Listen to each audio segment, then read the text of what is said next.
नमस्कार, आप देख रहे हैं रिप्रेजेंट इंडिया न्यूज़ और मैं हूं मनीषा श्रीवास आपके साथ। नागपुर के गांधीबाग क्षेत्र स्थित सुवती देवी झुनझुनवाला कन्या विद्यालय में 26 जनवरी गणतंत्र दिवस बहुत ही हर्षोल्लास एवं धूमधाम के साथ मनाया गया। गणतंत्र दिवस के अवसर पर छात्राओं द्वारा विज्ञान प्रदर्शनी का भी आयोजन किया गया। साथ ही इस कार्यक्रम में इन्फोसिस फाउंडेशन द्वारा शाला का नूतनीकरण एवं शाला को 50 टैब मुहैया कराने की खुशी में शाला की मुख्याध्यापिका कविता पवार मैडम द्वारा इन्फोसिस CSR गतिविधि के समन्वयक मुकेश सशंकर का शॉल श्रीफल देकर धन्यवाद दिया गया। हमारे रिप्रेजेंट इंडिया न्यूज़ ने गणतंत्र दिवस के कार्यक्रम में मुख्य अतिथि पहुंचे शिक्षणाधिकारी रविंद्र काटोलकर से इस गणतंत्र दिवस पर विस्तार से बात की।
वो तो सीक्रेट है, कल डिक्लेयर हुए उसमें आपका नाम नहीं क्या है? सम्मेलन का उद्घाटन किया। उस सम्मेलन की खास बात यह रही कि मिलेट जिसे अब तक हम मोटे अनाज के नाम से जाने जा रहे थे, उसकी ब्रांडिंग के लिए उसे श्री अन्न का नाम दिया गया।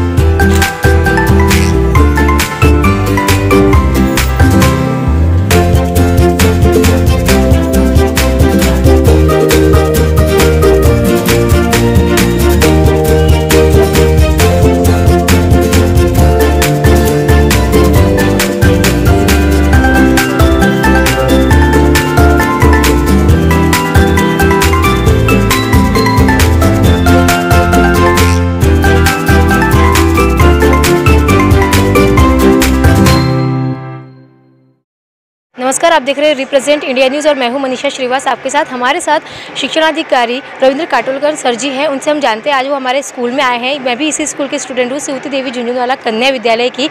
तो हमारे साथ आज गणतंत्र दिवस पर बात करने के लिए सर मौजूद है। आइए उनसे जानते हैं इस पूरे कार्यक्रम के बारे में। सर, आपका हमारे चैनल में बहुत बहुत स्वागत है। आज आप हमारे स्कूल में पधारे हैं मुख्य अतिथि के तौर पर, तो आपको कैसा लगा हमारे स्कूल का कार्यक्रम, आप क्या बताना चाहेंगे? सबसे पहले गणराज्य दिन के आज के इस अवसर पर मैं आपको, आपके सभी प्रेक्षक जो लोग इस कार्यक्रम को देख रहे हैं, उन सभी को और इस पाठशाला के सभी लोगों को गणतंत्र दिन की हार्दिक शुभकामनाएं देता हूं। आज जैसे कि मुझे मैनेजमेंट ने और मुख्याध्यापिका महोदय ने इस सुवती देवी झुनझुनवाला विद्यालय में मुख्य अतिथि के रूप में बुलाया, इसका मुझे आनंद तो था ही, लेकिन आनंद ज़्यादा उस वक्त बढ़ा जब मैं छात्रों द्वारा बनाई गई विज्ञान प्रदर्शनी में मैं गया और सभी बच्चों ने शिक्षकों के मदद से हो या अपने आप पर जो मॉडल्स बनाए हुए हैं वो बहुत ही अप्रतिम थे। खासकर गणित और विज्ञान के जो मॉडल बनाए थे वह बताते हैं कि इस पाठशाला के शिक्षकों ने कितनी मेहनत की है। वह देखकर मुझे सबसे ज़्यादा खुशी हुई। सांस्कृतिक कार्यक्रम भी बहुत अच्छे सुंदर रहे। मैं चाहता हूं कि यह पाठशाला इसी तरह से समाज के पिछड़े तक जो हिस्सा है उनके लड़कियों के लिए इसी तरह से काम करता रहे। कुछ इन्फोसिस संस्था के साथ मिलकर मैनेजमेंट ने और स्कूल ने बहुत अच्छा काम यहाँ पर किया है। अच्छे से क्लासरूम, डिजिटल क्लासरूम भी बनाए हैं। वह सभी देखकर मुझे बहुत आनंद हुआ। एक शिक्षा अधिकारी के रूप में मैं चाहता हूँ कि नागपुर ज़िले का अंतिम बच्चा उसे अच्छे से अच्छी शिक्षा प्राप्त हो। वह काम इस पाठशाला द्वारा किया जा रहा है, इसलिए मैं आज यहाँ आकर बहुत खुश हुआ हूँ। इसलिए इस पाठशाला को मेरी ओर से ढेर सारी बधाई है। सर, आप यहाँ पे जो स्टूडेंट है उन्हें कुछ मैसेज देना चाहेंगे? देखिए, बच्चों को जैसे मैंने भाषण करते वक्त बताया था कि जम के खाओ, कुछ बन के दिखाओ, यही मेरे तरफ से संदेश है। हर बच्चे के अंदर एक कोई न कोई कला होती है, कोई न कोई विशेषता होती है। हमारी शिक्षा व्यवस्था को उन विशेषों को पहचानना है और उन्हें उस दिशा से मार्गदर्शन करना है ताकि वे अपना भविष्य अपने बलबूते पे बना सके। इस तरह से हर व्यक्ति, जैसे आप मेरे साथ बात कर रही है, आप इस पाठशाला की छात्रा है, आपने अपने आप की एक पहचान बनाई है, उसी तरह से इस पाठशाला से हर लड़की अपनी एक पहचान बनाए, यही मेरी शुभकामना है। हमारे चैनल से बात करने के लिए बहुत बहुत शुक्रिया सर। थैंक यू, आपको भी धन्यवाद। आज जो सुवती देवी झुंझुनवाला कन्या विद्यालय में जो आज गणतंत्र दिवस का इतना खूबसूरत कार्यक्रम यहाँ पर आयोजन किया गया था, हमारे साथ इसी पर बात करने के लिए सुवती देवी झुंझुनवाला कन्या विद्यालय की प्रिंसिपल मैम कविता पवार मैम मौजूद है। आइए उनसे जानते हैं इस पूरे कार्यक्रम के बारे में। मैम, आपका हमारे रिप्रेजेंट इंडिया न्यूज़ में बहुत बहुत स्वागत है। मैम, जैसे कि हमने देखा आज बहुत खूबसूरत 26 जनवरी का यहाँ पे कार्यक्रम रखा गया, झंडा लहराया गया, राष्ट्रीय ध्वज, और कार्यक्रम बहुत खूबसूरत था। काफ़ी अच्छे अतिथि यहाँ पर आए हुए थे। हमारी स्कूली बहुत कुछ बदल चुका है। आप आज क्या बताना चाहेंगे? आज का जो प्रोग्राम है गणतंत्र दिवस का, ये तो हमने पहले से ही सोचा था, क्योंकि ये तो राष्ट्रीय प्रोग्राम है, तो हर स्कूल में ही होता है। तो उसमें हम लोगों ने ये सोचा कि नहीं, सभी बच्चों की जो प्रतिभा है वो उभर के आनी चाहिए। इसलिए सारे स्टूडेंट्स को जिसमें इंटरेस्ट है, जैसे विज्ञान प्रदर्शनी थी तो विज्ञान प्रदर्शनी में जिनको इसमें मॉडल बनाने में, कोई साइंटिस्ट बन सकता है, कोई डांसर बन सकता है, कोई एक्टर बन सकता है, ऐसे अलग अलग जो प्रतिभाएं होती है वो स्कूल से ही उनमें आ जाती है। तो उनको उभारने के लिए स्कूल ही एक ऐसा प्लेटफॉर्म होता है जहाँ से ये जो बच्चे हैं ये बीज जो ये करते हैं, ज़मीन में बोया जाता है, वो यही उम्र होती है। हम चाहते हैं हम अच्छे बीज बोने की कोशिश कर रहे हैं ताकि ये बहुत अच्छे पेड़ बने और अच्छे फलदार पेड़ बने। और जो हमारे जो गेस्ट आए थे और हमारे स्कूल से बहुत कुछ बदलाव हमने देखा। मेरी स्कूल मुझे ही पहचान में नहीं आ रही थी, तो आप क्या बताना चाहिए बदलाव कैसे आया? इसके लिए मैं इन्फोसिस फाउंडेशन जो है, इन्फोसिस का CSR फंड है, उसके तहत हमारी मुलाकात जो है मुकेश ससनकर सर जी से हुई और उनके द्वारा उन्होंने CSR फंड से हमारे बच्चों को 50 टैब दिए और जिसका काफ़ी हद तक बच्चों को उपयोग हुआ है। बहुत ज़्यादा उसका यूज़ करते हैं और बच्चे बहुत टेक्नो सेवी हो गए हैं। उसके बाद में जो पेंटिंग्स है, पेंटिंग के लिए अगर बोला जाए तो इन्फोसिस और उसके साथ में एक जिसका फाउंडेशन ही है जो कि मैत्री जिसकार मैडम है वो चलाती है। वो दोनों के कोलैबोरेशन से ये जो पेंटिंग का काम हुआ है वो हुआ है और उन्होंने बहुत अच्छे से बच्चों के लिए जो माहौल चाहिए वो माहौल यहाँ पर क्रिएट किया है। जैसे हमने देखा कि ग्राउंड में भी काफ़ी टाइल्स वगैरह लगाई गई है, तो ये किसके द्वारा किया गया? हाँ, इसके लिए हमारे जो आमदार हैं विकास जी कुम्हारे, उनके पास जाके एक हमने लेटर दिया था और उन्होंने उसको एक्सेप्ट किया और उस पर काम किया और हम लोगों को वो उपलब्ध कराया। तो मैम, आप इन्फोसिस के जो आए थे अधिकारी, उनको आप किस तरह से थैंक्स करना चाहेंगे अभी हमारे चैनल के माध्यम से? इन्फोसिस के लिए तो मैं सही में उनकी शुक्रगुजार हूँ कि उन्होंने बहुत अच्छे से, मतलब उन्होंने जो काम किया उसका स्टैंडर्ड बहुत अच्छा है। बहुत मतलब वो जो करते हैं सोच समझ के विद्यार्थियों के लिए, स्टूडेंट्स के लिए जो ज़रूरी है वो सब जानते हैं और उसके तहत उन्होंने पेंटिंग जो की है उसकी जो रंग संगति है उसका पूरा मतलब ख्याल रख के, उसके बाद में अंदर जो पेंटिंग की है उन्होंने वो तो बिल्कुल एजुकेशनल है। पूरा जो ड्राइंग्स है, उसके बाद बाद में फार्मूलाज है, उसकी जो आकृतियाँ है, डायग्राम्स है, वो इतने अच्छे से मतलब उन्होंने ड्रॉ की है कि बच्चों को सहज अगर उनकी नज़र भी उसमें पड़ जाए तो उससे ज्ञान ही प्राप्त होगा। इस चित्र होते हैं। हाँ, वो मराठी में बोलते हैं ना, बोल क्या भिंती, वैसे ही बोल क्या भिंती हो गई है। मतलब उनके लिए तो मैं ये बोलना चाहूँगी, मराठी में एक ये है, जो जे वांछिल ते लाहो प्राणी जात। मतलब सही में ज्ञानेश्वर महाराज ने ये जो है पसायदान है उसमें बोला है, और हम लोगों को सही में वो फील हो रहा था कि हम जो चाह रहे थे, हमारे टीचर्स बोल रहे थे, हाँ हमारे टीचर्स बोल रहे थे मैडम ये करते क्या, हाँ बोले कि वो हमारे को मिल जा रहा था। सब टीचर्स बोलते थे कि नहीं मैडम ये होना चाहिए, तो वो होते गया। तो सही में हमारे लिए वो उक्ति जो है वो सही मायने में वरदान साबित हुई। हमारे चैनल से बात करने के लिए बहुत बहुत धन्यवाद। Thank you very much.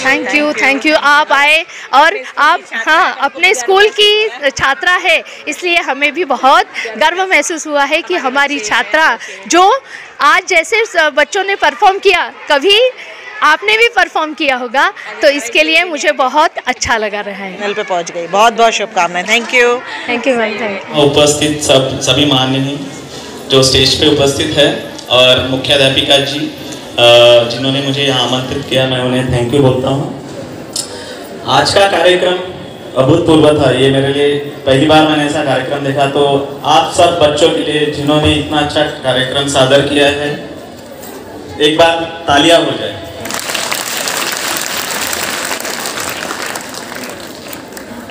मैं कुछ इन्फोसिस फाउंडेशन के बारे में आपको बताऊंगा, ज़्यादा टाइम नहीं लूँगा। I know it is too late for all of you.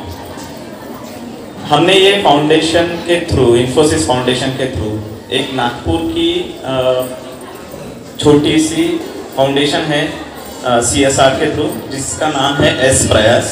Okay, जो अपने प्रयास के थ्रू सारे बच्चों के लिए digital education and school renovation, इसको बोलते हैं कि स्कूल का नूतनीकरण करने के लिए फॉरवर्ड आती है। ठीक है, इस कार्यक्रम के थ्रू हमने ये स्कूल में डिजिटल एजुकेशन स्टार्ट किया था, आई थिंक समटाइम अराउंड अप्रैल में लास्ट ईयर।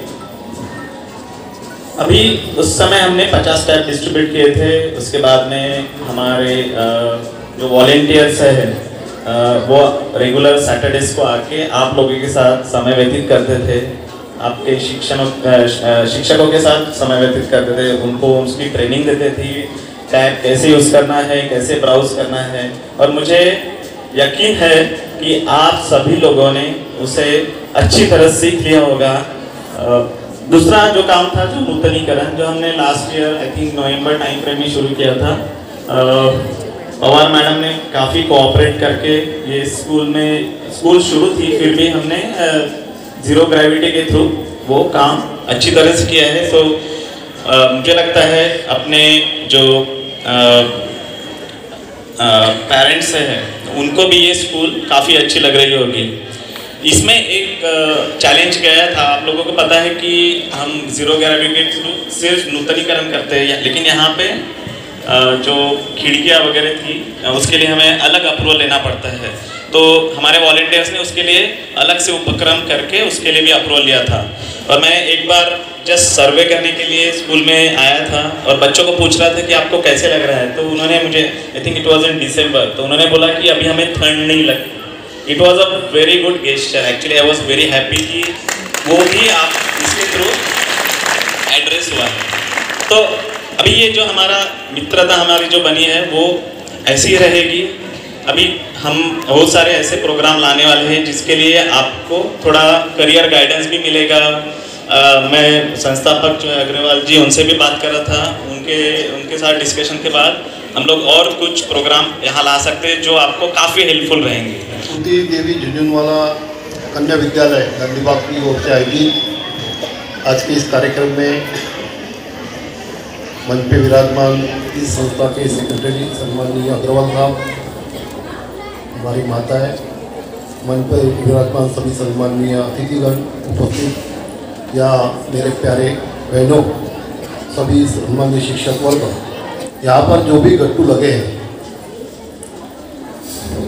वो गट्टू मेरे फंड के मार्फत लगे हैं। और कृपया बहुत लेट हुआ, लेकिन इसके बाद भी कहता हूँ अगर कोई स्कूल में कोई काम हो तो कृपया मुझे बताएं, मैं भी वो पूरा करने की कोशिश जरूर करूँगा। और विशेषकर